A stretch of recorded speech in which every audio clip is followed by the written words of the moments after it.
ಗೃಹಲಕ್ಷ್ಮಿ ಯೋಜನೆಯ ಮತ್ತೊಂದು ಅಪ್ಡೇಟ್ಗೆ ಎಲ್ಲರಿಗೂ ಸ್ವಾಗತ. ನಾನು ನಿಮ್ಮ ಪ್ರೀತಿಯ ಶಿವು. ಇವತ್ತಿನ ಒಂದು ವಿಡಿಯೋದಲ್ಲಿ ಗೃಹಲಕ್ಷ್ಮಿ ಯೋಜನೆಗೆ ಸಂಬಂಧಪಟ್ಟಂತೆ ಇದೀಗ ಒಂದು ಮಹತ್ವದ ಮಾಹಿತಿ ಆದರೆ ಬಂದಿದೆ. ಸೊ ಬನ್ನಿ ಅದರ ಬಗ್ಗೆ ನಾವು ಈ ವಿಡಿಯೋದಲ್ಲಿ ಇನ್ಫಾರ್ಮೇಷನನ್ನು ತಿಳ್ಕೊತಾ ಹೋಗೋಣ. ವಿಡಿಯೋವನ್ನು ಸ್ಟಾರ್ಟ್ ಮಾಡ್ತೀನಿ.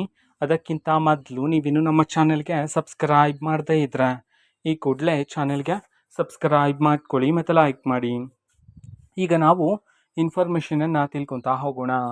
ನೋಡಿ, ಇದೀಗ ಗೃಹಲಕ್ಷ್ಮಿ ಯೋಜನೆಯಲ್ಲಿ ಬಯೋಮೆಟ್ರಿಕನ್ನು ನೀಡಬೇಕಾಗಿರುತ್ತೆ ಅಂತ ಹೇಳಿ ಒಂದು ಮಹತ್ವದ ಮಾಹಿತಿಯನ್ನಾದರೆ ಸರ್ಕಾರದ ಕಡೆಯಿಂದ ತಿಳಿಸಿರ್ತಕ್ಕಂಥದ್ದು. ಓಕೆನಾ. ಸೊ ಇದಕ್ಕೆ ಸಂಬಂಧಪಟ್ಟಂತೆ ಹಾವೇರಿಯಲ್ಲಿನ ಗೃಹಲಕ್ಷ್ಮಿಯರು ಅಂತಂದರೆ ಹಾವೇರಿ ಜಿಲ್ಲೆಯಲ್ಲಿನ ಗೃಹಲಕ್ಷ್ಮಿ ಹಣವನ್ನು ಪಡೀತಕ್ಕಂತಹ ಗೃಹಿಣಿಯರು ಇದೀಗ ಇದಕ್ಕೆ ಒಂದು ಮಹತ್ವದ ಮಾಹಿತಿಯನ್ನಾದರೆ ನೀಡಲಾಗಿದೆ.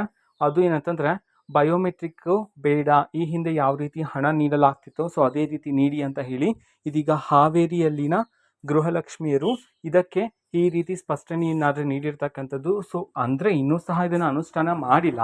ಓಕೆನಾ. ಸೊ ನೋಡೋಣ ಸರ್ಕಾರದ ಕಡೆಯಿಂದ ಯಾವ ತೀರ್ಮಾನವನ್ನು ತಗೊಳ್ಳಲಾಗುತ್ತೆ, ನಮಗೆ ಕಂಪ್ಲೀಟಾಗಿ ಅಧಿಕೃತವಾಗಿ ಯಾವ ಮಾಹಿತಿ ಬರುತ್ತೆ ಅಂತ ಹೇಳಿ. ಸೊ ಬಂದ ನಂತರ ಆದಷ್ಟು ಬೇಗ ನಾನು ನಿಮಗೆ ಇನ್ಫಾರ್ಮೇಷನನ್ನು ತಿಳಿಸ್ತೇನೆ.